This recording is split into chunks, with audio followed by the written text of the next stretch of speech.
r/ask Reddit. Teachers, what's the darkest thing you've seen from a student? In elementary school we had a kid with a severe peanut allergy and a teacher caught some kids rubbing peanut butter on the opening of his water bottle.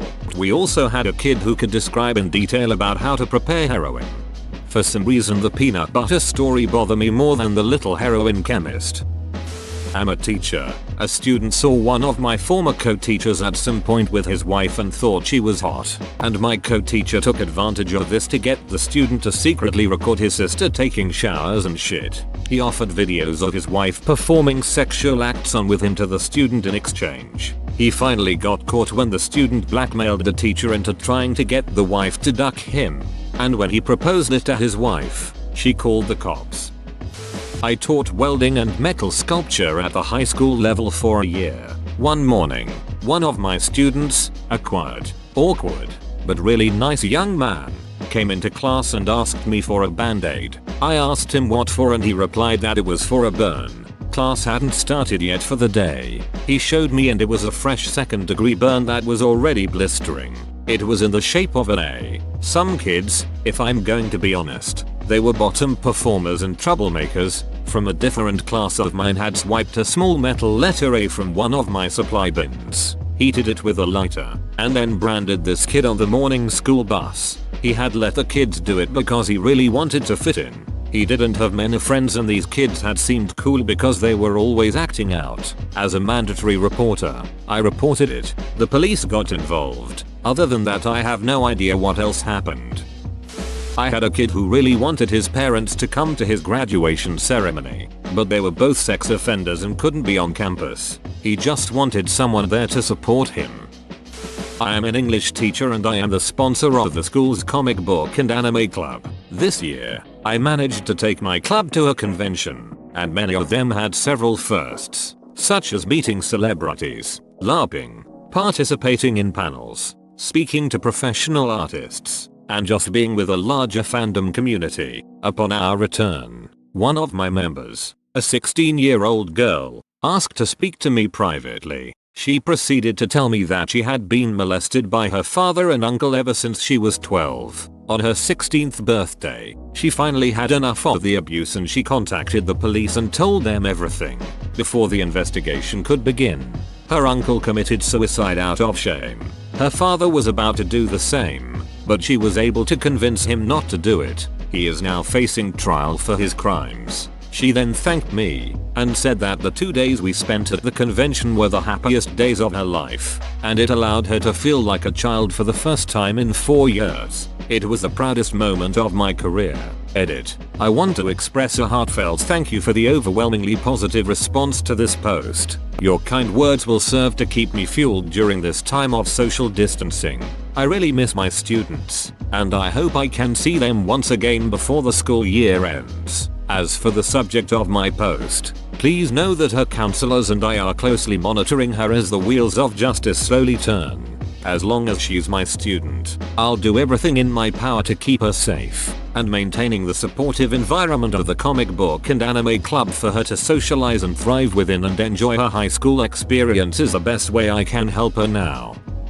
I teach teens with emotional behavioral disorders as their primary disability and learning as a secondary. Anyways, seen lots of shit but I'll narrow down to these two. First, one student D was hard to connect with. He was so disconnected from his peers even. He was on the smaller side and lacked confidence.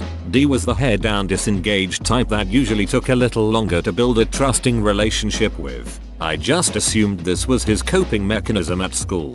One day he was gone and another student announced that it was for molesting his little sisters. It turned out there was a big bust in our area within his trailer park where children were just being passed around between convicted sex offenders and used to create porn.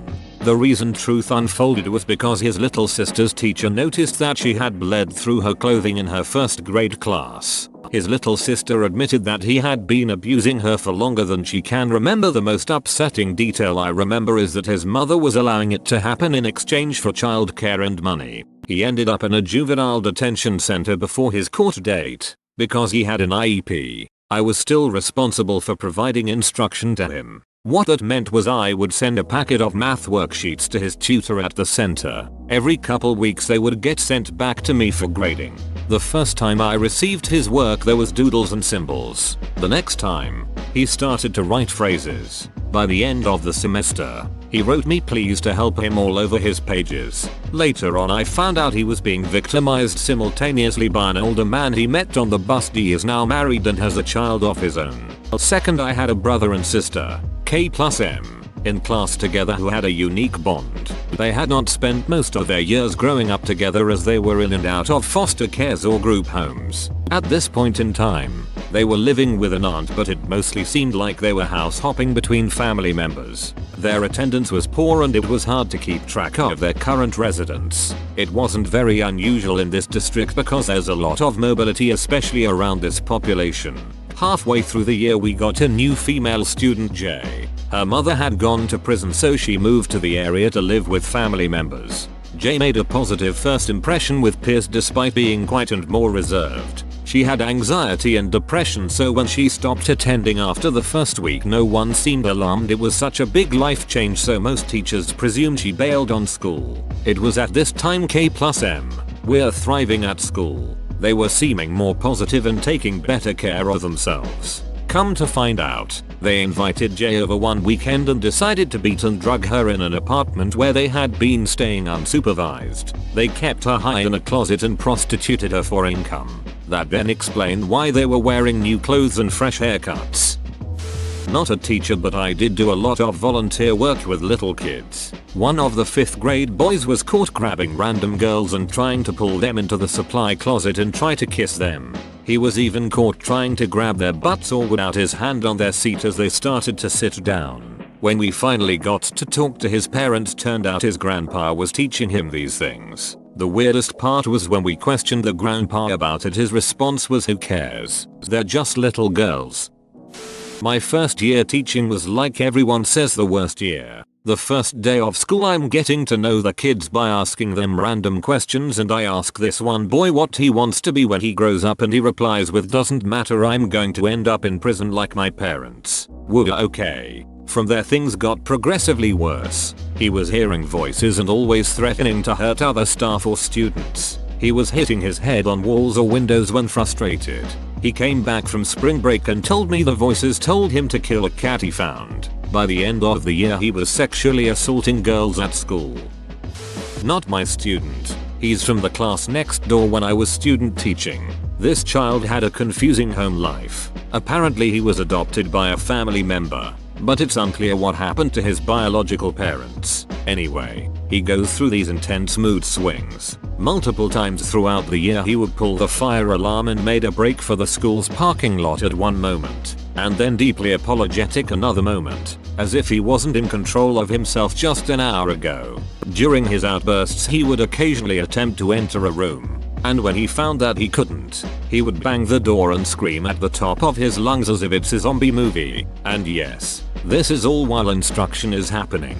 He would literally escape the classroom in the middle of a lesson. He has caused lockdowns. As it turns out, this child is suicidal, and his actions might or might not be self-harming in a sense, since he knows these behaviors would earn him a punishment. Apparently, at home, he's been reported to jump out of a moving car. Later in the year he also told his teacher and para that he wants to die. His class was awesome though. His teacher had the whole class write a note to the kid, and they all wrote such sweet encouraging notes. The teacher then made a collage and gave it to him as a gift. After his outburst episodes, when he comes back apologizing, the whole class would give him a group hug. At one point all his teachers talked to him after one of his episodes, basically saying how they have such high expectations for him, how far he has come and how much further he will go. My mentor teacher attended this talk. She cried after. I imagine I would too. Sometimes there is a comical side to this situation, though. One day as I was teaching science, I saw the principal chasing this kid down the road through the window, somehow wielding a long stick as if he's about to shepherd him back to his pen, and I had to just keep teaching and act like I didn't see anything. It was a rough student teaching year. I had stories in my room too, but damn did I learn a lot. My mom was a school nurse and always came home with some crazy stories. One of the most blood-curdling thing she has was a girl that was really into cutting to the point where she had a scar that covered the majority of the outside of her bicep. The girl one day decided that she hated her scar and wanted to get rid of it. At home. By herself. She decided she was going to get rid of them.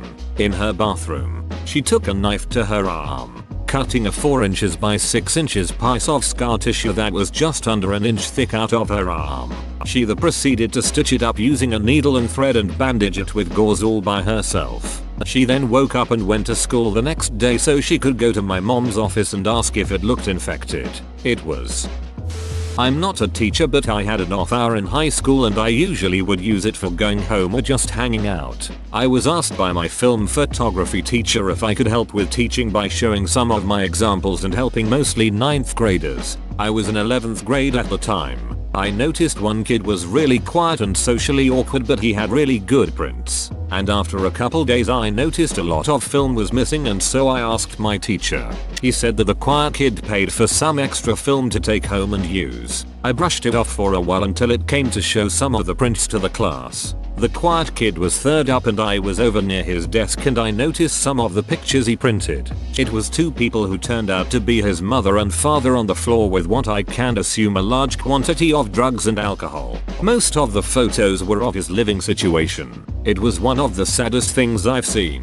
He was a bright and happy person. I got in contact with him a couple months ago and he's living with his grandparents after his mom and dad got into a fight of money. He now shoots a lot of nature photography.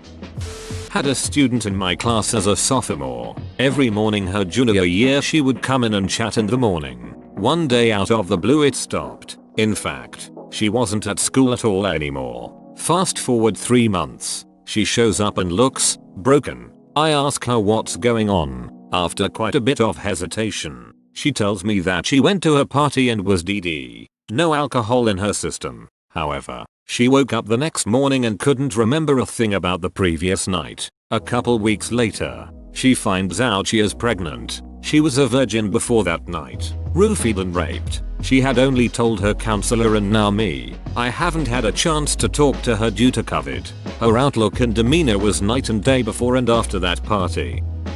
I didn't see it, but I heard it. I used to work at a shelter for at-risk girls aged 8-18. Mainly truancy or runaway cases, but some were taken from homes of abuse, drugs, sex trafficking, etc. We housed and looked after roughly 20 girls at a time when we were at full capacity. Many of them had a lot of mental and emotional issues. One of our youngest girls at the time, around age 9, was talking to an older girl, around 13. Teen was nonchalantly talking about how she was raped as a young girl before she came to the shelter. Next thing I knew, at least 10 other girls who had overheard the conversation started talking about how old they were when they were raped. Some rattled off multiple ages and times when it occurred. Just causally, it was chilling to hear so many young girls tell their tales. When I was a student teacher, I taught briefly at a school with very old school approach to teaching. Desks in rows. Nothing is shared. No group collaboration.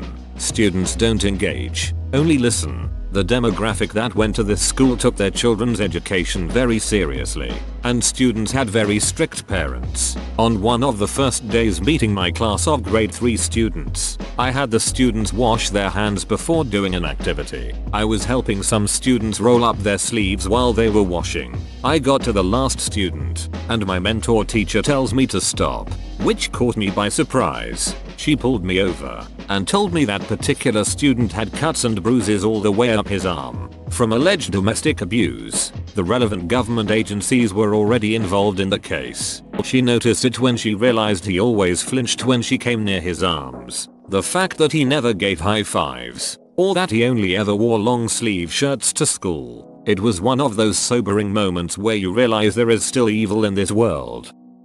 Had a kindergartner smash a glass measuring cup and stab himself in the arm to the point that blood was everywhere, all while repeatedly crying, "Please just let me die. I just want to die." Had to sit in my car and cry for about 30 minutes before driving home that day. JFC, was that child okay in the end? A kindergartner. Just, what has he seen? My god. We ended up getting him enrolled in a full-day hospitalization program that combined therapy and schooling. I've heard great things about it, but his family moved to another city the following year. I think about him often. I really hope he got some help because he was a charming and intelligent child but was very troubled. 13-year-old crying hysterically in class, saying random adult voices are telling him to kill himself. Next day has no memory of incident, but tells me it comes in waves. Disturbing. I was student teaching when I was 21. I had a class of high school seniors. One boy was caught telling his friend he planned to rape me in my car. I ended up getting transferred about 2 months into my student teaching experience. I've been assaulted before, so it felt even worse. Edit. I'm really blown away by the kind replies here. Thank you all. Not a teacher, but I worked with students. A student was forced to give oral sex in a vehicle while a screwdriver was held to her neck. When he orgasmed, she made a run for it back to her residence. She had the clarity and ingenuity to keep the semen in her mouth and spit it in a cup for evidence. There was a manhunt and the guy was caught. He was convicted of 3 separate student sexual assaults across the state. I was in the emergency room with the student a couple hours after the incident. Standing there as she described what happened, through her tears and in front of her mother, was one of the hardest things I've ever had to witness. A student during holiday break a few years back murdered her mother and her mother's boyfriend brutally with the help of her own boyfriend. Then the bodies laid in the apartment as she left and eventually went to a New Year's party days later. Eventually she was arrested along with her boyfriend. Chilling to think she was sitting in my classroom days before, probably with this whole plan in her head. Not a teacher, but when I was in 5th grade my school had a buddy system. Since I was the oldest out of 7 kids, I grew up learning how to take care of troublesome kids. The buddy system went like this. A 5th grader would be assigned a kindergartner. The 2 classes met every Wednesday and did arts and crafts together. Since my teacher saw I was strict with kids and knew how to take care and be responsible with kids, I was put with the most problematic kid. This kid misbehaved a lot, and I got him to become a lot better and didn't think much of it until one day this happened. We were helping the kids cut things out, and they gave us big kids real scissors. I had turned around for just a little to ask my classmate what the next step was when I felt a very sharp pain on my arm. When I turned around I saw that this little kid had cut me. Not a big cut, but still, I didn't yell, but I asked him why he did that. He then told me that that is what his mom did to him, and that it was just tough love. It turns out that this kid had been abused and cut by his mother so much he thought that it was love. It was rough. Whoa, you made it to the end? You're a ducking beast. I'll cut you a deal. Smash like and subscribe for more curated content, bruh. It's free and that's a great price.